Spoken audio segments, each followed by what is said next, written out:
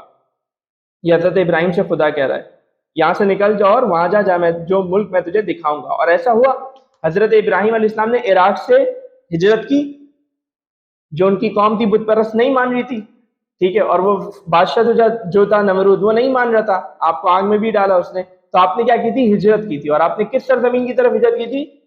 فلسطین کی طرف، ٹھیک ہے۔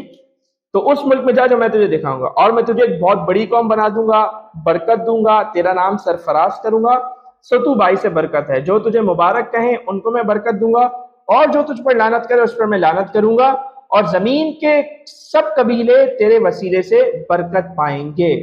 پھر اسی طرح کہا کہ اور ابراہیم اس ملک میں سے گزرتا ہوا مقام سکم میں مورا کے بلوت تک پہنچا۔ اس وقت ملک میں کنعانی رہتے تھے، یعنی بتا رہے کہ حضرت ابراہیم نے جب فلسطین سے ہجرت کی اور وہ اس مقام پر پہنچے جو خداوند نے جن کا ان سے وعدہ کیا تھا، اس وقت وہاں کون رہتے تھے؟ کنعانی۔ کون رہتے تھے؟ اور یہ بات یاد رکھیے گا، کنعانی عرب ہیں۔ کون ہے کنعانی؟ عرب ہیں، ٹھیک ہے، یہ ذہن میں رکھیے گا، یہ پوائنٹ، کنعانی عرب ہیں۔ تب خداوند نے ابراہیم کو دکھائی دے کر کہا کہ یہی ملک میں تیری نسل کو دوں گا، اور وہ ملک کون ہے؟ کون سا ہے؟ فلسطین ہے۔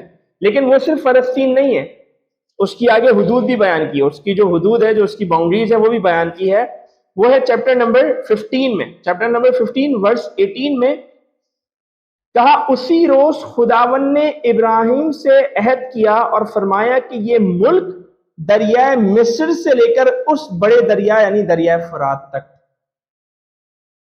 یہ ہے پرومس لینڈ۔ یہ کیا ہے؟ Promised land. یہودی جس کی ڈیمانڈ کرتے ہیں، یہودی کہتے ہیں توریت میں اللہ نے ہم سے وعدہ کیا ہے کہ وہ ہمیں کیا دے گا؟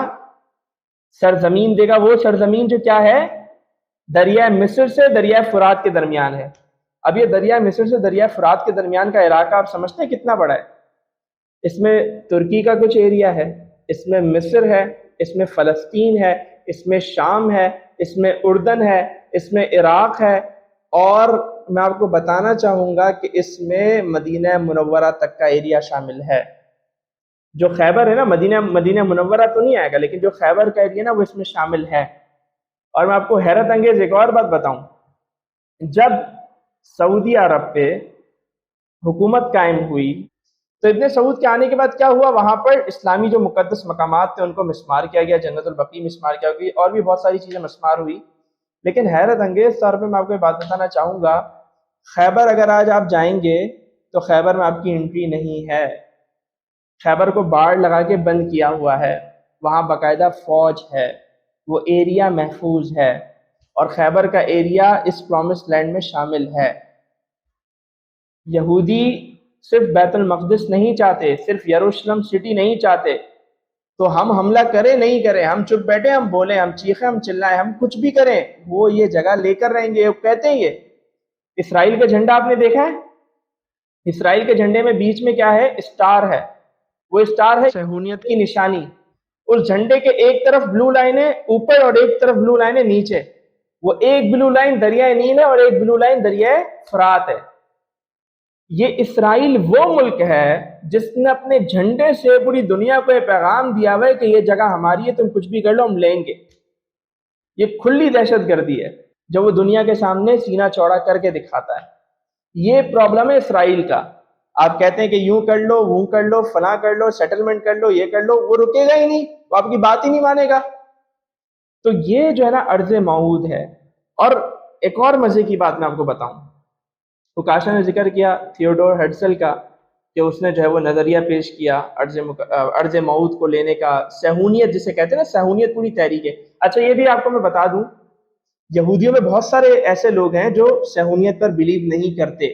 کچھ لوگوں کا پروٹیسٹ بھی آیا تھا کہ بھئی اسرائیل غلط کر رہا ہے، وہ کہتے ہیں کہ جی ہم یہودی ہیں، صہیونی یہودی الگ ہیں، زائنسٹ موومنٹ الگ ہے، وہ یہودیوں کا سمجھ لیں آپ ایک فرقہ آپ اسے کہہ لیں، اور جو ایک بڑی جماعت شاید اسے ہم کہہ سکتے ہیں۔ کچھ یہودی ایسے ہیں جو زائنسٹ موومنٹ کا پارٹ نہیں ہے، یہ بات ہے۔ تو میں بتا یہ رہا تھا کہ ہرٹزل کا ذکر ہوا اور ساری چیزوں کا ذکر ہوا کہ اس نے یہ نظریہ پیش کیا لیکن یہاں سمجھنے کی بات یہ ہے کہ یہ میں نے آپ کو بتایا کیا ہے، بائبل، اور عیسائی کیا ہے، پوری بائبل کو مانتے ہیں، توریت کو مانتے ہیں. تو جو پرومسڈ لینڈ ہے اس پر کیا ہے، صرف یہودی نہیں عیسائی بھی بلیو کرتے ہیں. عیسائی بھی پرومسڈ لینڈ کا ان کے ذہن میں کہیں نہ کہیں نقشہ ہے. تو اب آپ یہ دیکھیں کہ کس طرح یہودی جو ہے وہ پرومسڈ لینڈ کا دعویٰ کرتے ہیں اور وہ ایکسپینڈ کرنا چاہتے ہیں. اچھا، اب ان کا یہ دعویٰ کس طرح غلط ہے، اب ہم اس کو سمجھ لیتے ہیں ذرا. ان کا یہ دعویٰ کس طرح، توریت میں تو ہے مان لیا، بیت المقدس بھی انہیں چاہیے مان لیا، یہ ارض موعود بھی انہیں چاہیے مان لیا، اور وہ عیسائی بھی ان کے پشت بنائے. آج ہم دیکھتے ہیں نا امریکہ ان کا کتنے ساتھ ہے، پورا یورپ ان کے ساتھ ہے نا. کیوں ساتھ ہے؟ کیوں امریکہ جو ہے نا وہ یہودیوں کی اتنی سپورٹ کرتا ہے؟ کیونکہ امریکہ بھی بیسکلی وہ پرومسڈ لینڈ پر بلیو کرتا ہے. ہم بعض اوقات یہ سمجھتے ہیں کہ شاید جو ہے نا وہ یہودیوں نے ان کو کچھ گھول کے پلا دیا ہے اور پورا ان کا دماغ بند کیا ہوا ہے، تو ایسا نہیں ہے. کہیں نہ کہیں عیسائیوں کے بہت زیادہ بڑے مفادات اس سے وابستہ ہیں، یہ بات ہے. اب ہم یہ بات کرتے ہیں کہ ان کا یہ جو ارض موعود جو پرومسڈ لینڈ کا جو یہ دعویٰ کرتے ہیں، یہ ان کا دعویٰ کس طرح غلط ہے. تو اب ذرا آپ اس کو ذرا سمجھیں، ہسٹری کو دیکھیں. جیسے اوکاشا نے ہسٹری بتائی ساری، میں تھوڑا اس میں اور ایڈ جو ہے وہ کرنا چاہوں گا. حضرت ابراہیم علیہ السلام، حضرت ابراہیم علیہ السلام سے ہم اسٹارٹ کرتے ہیں. حضرت ابراہیم علیہ السلام نے بیت المقدس ہجرت کی، ٹھیک ہے. آپ کے دو بیٹے اسماعیل علیہ السلام، اسحاق علیہ السلام. اسماعیل علیہ السلام کو اپنے کہاں لے گئے؟ حجاز مقدس لے گئے. اور اسحاق علیہ السلام کو اپنے کہاں رکھا؟ بیت المقدس میں رکھا. اسحاق علیہ السلام کے بیٹے کون ہیں؟ یعقوب علیہ السلام. یعقوب علیہ السلام کا لقب کیا ہے؟ اسرائیل. یعقوب علیہ السلام کے بیٹے کون ہیں؟ یوسف علیہ السلام. یوسف علیہ السلام کے ساتھ کیا معاملہ پیش آیا؟ مصر چلے گئے، مصر کے بادشاہ بن گئے. جب وہ مصر کے بادشاہ بن گئے تو کیا ہوا؟ حضرت یعقوب بھی وہاں چلے گئے. یعنی اسرائیل، حضرت یعقوب علیہ السلام اور بنی اسرائیل موو کر گئے مصر.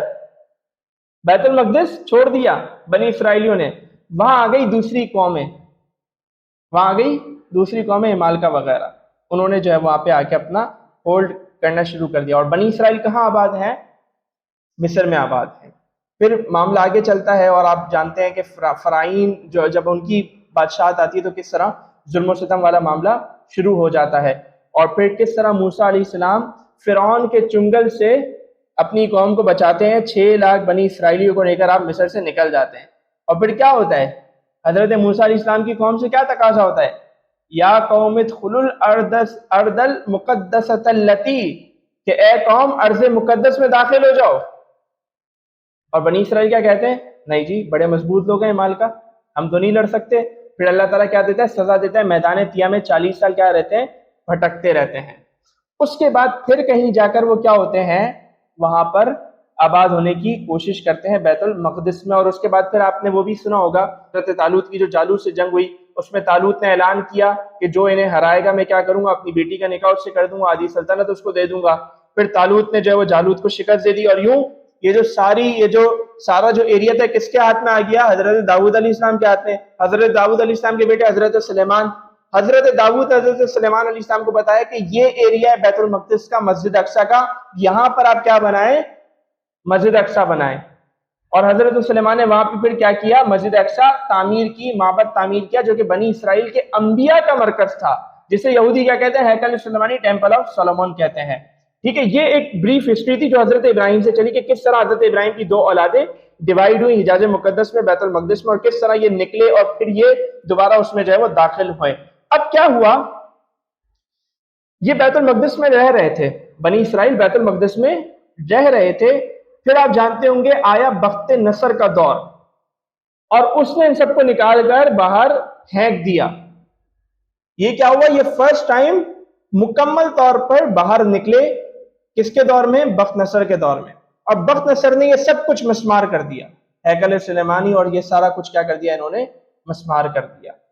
پھر کیا ہوا؟ ایرانیوں کی حکومت آئی کسی زمانے میں، اور ایرانی انہیں لے کر آئے پھر دوبارہ یہاں پر بیت المقدس میں. ٹھیک ہے، اور بیت المقدس میں پھر یہ لے کر آئے دوبارہ انہیں، اور پھر یہ بیت المقدس میں دوبارہ آباد ہوئے. انہوں نے ہیکل سلیمانی بنایا. اور یہ کون سی ٹائم آباد ہوئے تھے؟ Second time. کون سی ٹائم آباد ہوئے تھے بنی اسرائیل؟ سیکنڈ ٹائم پراپر طور پہ ایرانیوں کی حکومت میں یہ جو ہے وہ پراپر طور پہ آباد ہوئے. اس کے بعد ہم دیکھتے ہیں دور آتا ہے رومنس کا. رومنز ایرانیوں کو ہراتے ہیں اور بیت المقدس پہ کیا کر لیتے ہیں؟ قبضہ کر لیتے ہیں، بیت المقدس ان کے ہاتھ میں آ جاتا ہے۔ یہودی کرتے ہیں بغاوت، رومن جواب میں ہیکل سلیمانی گرا دیتے ہیں، ان کا جو تعمیر کردہ ہیکل سلیمانی تھا رومن انہیں کیا کر دیتے ہیں؟ گرا دیتے ہیں۔ یہودی پھر بغاوت کرتے ہیں، اور یہ صدی ہے 135۔ کون سی صدی ہے؟ 135۔ حضرت سلیمان علیہ السلام نے جو ہیکل تعمیر کیا تھا، مسجد اقصی جو تعمیر کی تھی، وہ تھی 13ویں صدی قبل مسیح۔ کون سی صدی تھی؟ 13ویں صدی قبل مسیح۔ اور اب کون سا دور آ گیا؟ 135، یعنی مسیح علیہ السلام کے بعد کا 135 ایئرس۔ صحیح ہے؟ تو یہ اتنی ساری وہ تھی۔ میں نے آپ کو بتایا کہ یہودی آباد ہوئے تھے، بختیار نے ان کو نکال دیا، پہلی بار ان کا مکمل طور پہ خروج ہوا۔ دوسری بار یہ پراپر طور پہ کب آباد ہوئے؟ ایرانیوں کے ٹائم پہ۔ اور پھر کیا ہوا؟ انہوں نے پہلی بار بغاوت کی تو ہیکل سلیمانی انہوں نے گرا دیا۔ صحیح ہے؟ جیسے میں نے آپ کو بات کی نا، حضرت عمر جب داخل ہوئے بیت المقدس میں تو کیا تھا؟ وہ پورا ایریا فلیٹ تھا، وہاں پہ کوئی عمارت وغیرہ اس طرح کی نہیں تھی۔ صحیح ہے نا؟ وہ رومن کا ہی اس وقت دور تھا نا۔ 135 میں کیا ہوا؟ انہوں نے پھر بغاوت کی، اور پھر اس کے جرم میں یہ دوبارہ جو ہے وہ نکال دیے گئے، مکمل طور پہ یہ کیا کر دیے گئے؟ نکال دیے گئے۔ اور اس وقت یعنی ابھی اسلام نہیں آیا، اسلام ابھی ظاہر نہیں ہوا، نبی کریم علیہ السلام کی آمد نہیں ہوئی، اس وقت پراپر طور پہ جن کا کنٹرول، جن کی وہاں پہ آبادی ہے، جن کا کنٹرول ہے وہ رومنز ہے، اور جن کی وہاں پہ آبادی ہے وہ کون ہے؟ عرب لوگ ہیں۔ وہ کون ہیں؟ عرب لوگ ہیں۔ اور میں نے آپ کو کہا تھا کہ یاد رکھیے گا کہ حضرت توریت کے مطابق، یہ ہم نہیں کہہ رہے، توریت کہہ رہی ہے، ہمیں نہیں پتا، توریت کے مطابق کہہ رہے ہیں کہ جب ابراہیم علیہ السلام بیت المقدس گئے، فلسطین کی طرف گئے، کون آباد تھا؟ کنعانی۔ تو وہ کون تھے؟ عرب تھے۔ تو اس سے پہلے بھی کون تھے؟ عرب آباد تھے، اور ابھی بھی دوبارہ کون ہو گئے؟ اسلام سے پہلے عرب آباد ہو گئے۔ اس وقت سے لے کر 135 عیسوی سے لے کر 1917 تک یہودیوں کو بنی اسرائیل میں پناہ، فلسطین میں بیت المقدس میں پناہ نہیں ملی، ان کو جگہ نہیں ملی۔ یہ تو پھر بعد میں جو کچھ ہوا وہ پھر یہ آگے دوبارہ یہ آئے۔ اور پھر 135 سے لے کر حضور علیہ السلام کی پیدائش کب ہوئی؟ 571 میں۔ 135 سے 571 تک، اور پھر حضرت عمر فاروق کے دور تک آپ حساب کر لیں۔ حضرت نبی کریم علیہ السلام کی عمر مبارک 63 ایئرس، اور حضرت ابوبکر صدیق کا دور 2 سال، حضرت عمر کا دور 10 سال۔ 63 میں 2 ملا ہے، 65 اور 75، یعنی 135 سے لے کر 650 تک، اراؤنڈ اتنے سال تک یہودیوں کا بیت المقدس میں داخلہ بند تھا، پابندی تھی، آ ہی نہیں سکتے تھے۔ اور اسلام سے پہلے مکمل طور پہ جو قوم بیت المقدس میں آباد تھی وہ کون تھی؟ عرب قوم تھی۔ صحیح ہے؟ اب ہم بیسکلی اس بات کو سمجھ رہے تھے کہ ان کا یہ جو دعویٰ یہ کس طرح غلط ہے، ان کا یہ جو دعویٰ ہے یہ کس طرح غلط ہے۔ اب آپ آ جائیں اس پہ، یہ میں نے آپ کو ہسٹری سمجھائی نا، اس ہسٹری سمجھانے کا ایک مقصد تو یہ تھا تاکہ آپ ایک پوری تاریخ سے واقف ہو جائیں، اور اس حوالے سے بیسکلی نا قرآن کی بھی ایک پیشن گوئی ہے، وہ میں پھر ابھی ڈسکس نہیں کرنا، ورنہ پھر ہم ایک اور جو ہے نا اس میں چلے جائیں گے۔ میں آپ کو اشارہ کر دیتا ہوں، سورہ بنی اسرائیل کی اگر آپ ابتدائی 10-12 آیات پڑھیں نا، تو اس میں اللہ تبارک و تعالیٰ نے بنی اسرائیل کے ان 2 مرتبہ خروج کا لکھا ہے۔ اور پھر آیت نمبر 104 میں، بنی اسرائیل کی آیت نمبر 104 میں اللہ تبارک و تعالیٰ نے یہ بھی ذکر کیا ہے کہ پھر ایک وقت آئے گا جب تم سارے سمٹ کر اس زمین میں پھر آ جاؤ گے۔ وَبِالْحَقِّ أَنزَلْنَا وَبِالْحَقِّ نَزَلَ، اس سے پہلے والی آیت کون سی ہے؟ کہ تم سارے سمٹ کر جو ہے نا وہ اس سرزمین کی طرف جو ہے نا وہ آ جاؤ گے۔ سورہ بنی اسرائیل کی آیت ہے، بہرحال اس کو آپ دیکھ لیجئے گا لازمی طور پہ، یہ بڑی اہم ہے۔ قرآن پیشن گوئی کرتا ہے کہ 2 بار تم نکلے اور پھر تیسری بار تم پھر سمٹ کر آؤ گے، اور وہ تمہاری تباہی کا آخری بار ہوگا، اور یہ اب پھر سمٹ کر دوبارہ آ رہے ہیں۔ خیر ہم سمجھتے ہیں ان کا دعویٰ کس طرح غلط ہے۔ تو ایک تو یہ اس وقت سے کیا ہے، بالکل باہر ہے 135 سے۔ اچھا اب آپ دیکھیں توریت کیا کہہ رہی ہے؟ یہ توریت کہہ رہی ہے، ہم نہیں کہہ رہے، توریت کیا کہہ رہی ہے کہ ابراہیم سے اللہ نے وعدہ کیا کہ وہ کیا دیں گے؟ دریائے نیل سے لے کر دریائے فرات تک کا ایریا کس کو دے دیں گے؟ ابراہیم کو اور ان کی آل کو دے دیں گے۔ نسل کی بھی بات ہوئی نا، تمہاری اور تمہاری نسل کو دریائے نیل سے لے کے دریائے مصر تک کا ایریا دے دیں گے، ٹھیک ہے۔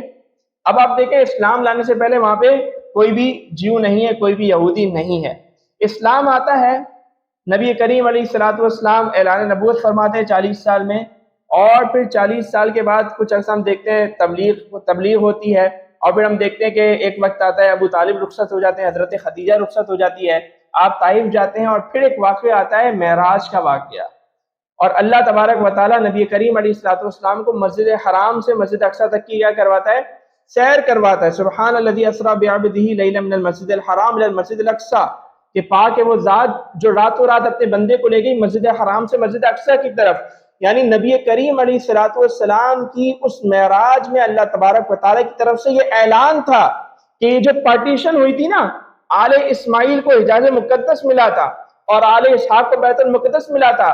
اب آخری نبی آ گئے، پارٹیشن ختم ہو گئی، اب مسجد حرام پر بھی مصطفیٰ صلی اللہ علیہ وآلہ وسلم کی حکومت ہے، مسجد اقصی پر بھی مصطفیٰ صلی اللہ علیہ وآلہ وسلم کی حکومت ہے. اور پھر آپ دیکھیں توریت کہہ رہی ہے ابراہیم سے اور ان کی نسل سے وعدہ ہوا، اور پھر آپ دیکھیں وعدہ پورا ہو گیا، مسلمان نکلے، یہ سارا علاقہ مسلمانوں نے فتح کیا. آج بھی مسلمانوں کے کنٹرول ہے ان علاقوں پر، ترکی پہ، مصر پر، اردن پر، جارڈن جسے ہم کہتے ہیں، عراق، اور پھر آگے چل کے مدینہ، یہ سب، اور پھر فلسطین، سب پر مسلمانوں کا کنٹرول ہے. تو آپ مجھے بتائیں یہودیوں کا دعویٰ بچتا کہاں ہے؟ اللہ تعالیٰ نے وعدہ پورا کر تو دیا کہ ابراہیم کی آل سے یعنی آل اسماعیل سے نبی کریم علیہ الصلوۃ والسلام کے ذریعے یہ پورا علاقہ مسلمانوں کو مل گیا.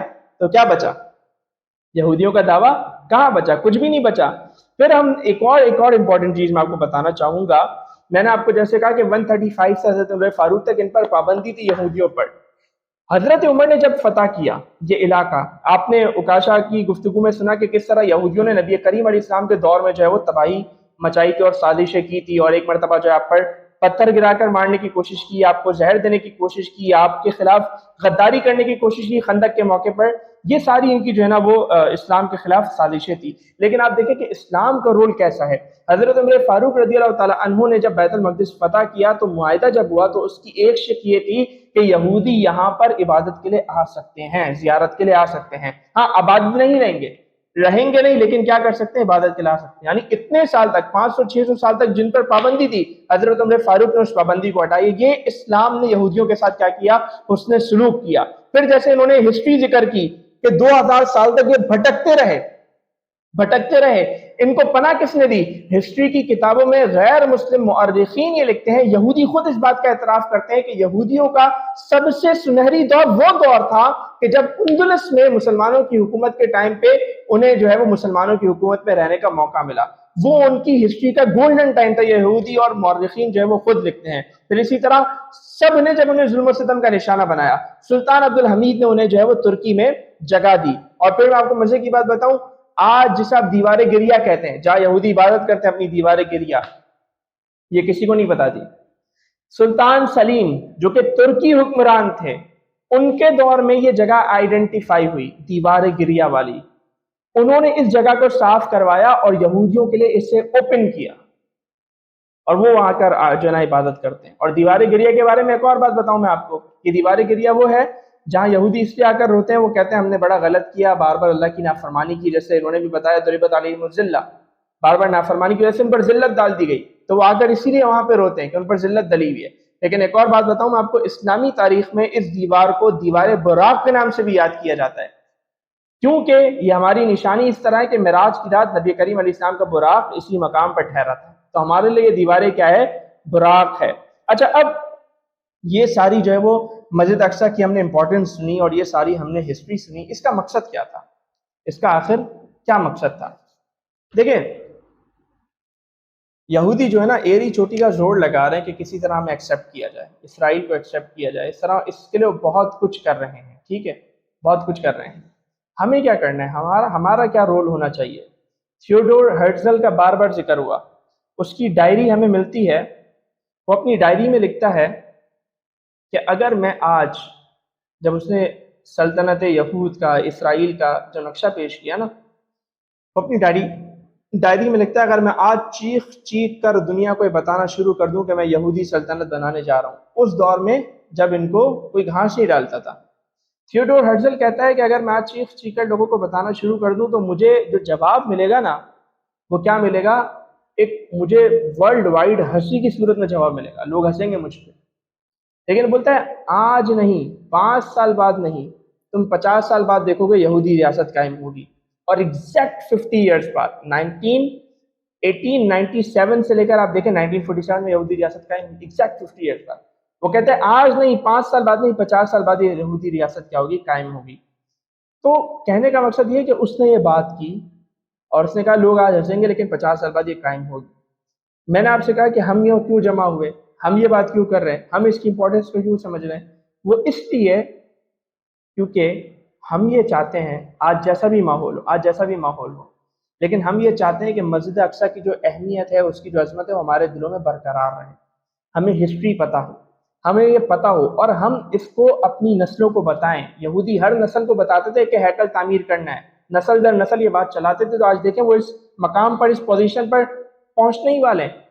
تو ہمیں بھی اپنے لوگوں کو یہ بتانا ہے، ہم میں سے جو جہاں بھی ہے نا، کوئی ٹیچر اپنے اسٹوڈنٹ کو بتائے، کوئی جاب کرتا ہے تو اپنے کولیگس کو بتائے، کوئی اسٹوڈنٹ ہے تو اپنی دوستوں کی گیدرنگ میں بتائے، جس کی جہاں تک رسائی ہے وہ اس بات کو عام کرے، مسجد اقصیٰ کے بارے میں لوگوں کو بتائیں۔ ہمیں ایک نسل تیار کرنی۔ اب مثال کے طور پر آپ نے آج ذکر کرنا چھوڑ دیا کہ یار ہم تو کچھ کر ہی نہیں سکتے، ہمارے حکمران ہمیں جہاد پہ تو جانے نہیں دیتے، یہ مسئلہ وہ مسئلہ، مسجد اقصیٰ کا ذکر ختم ہو گیا، بالکل ختم ہو گیا۔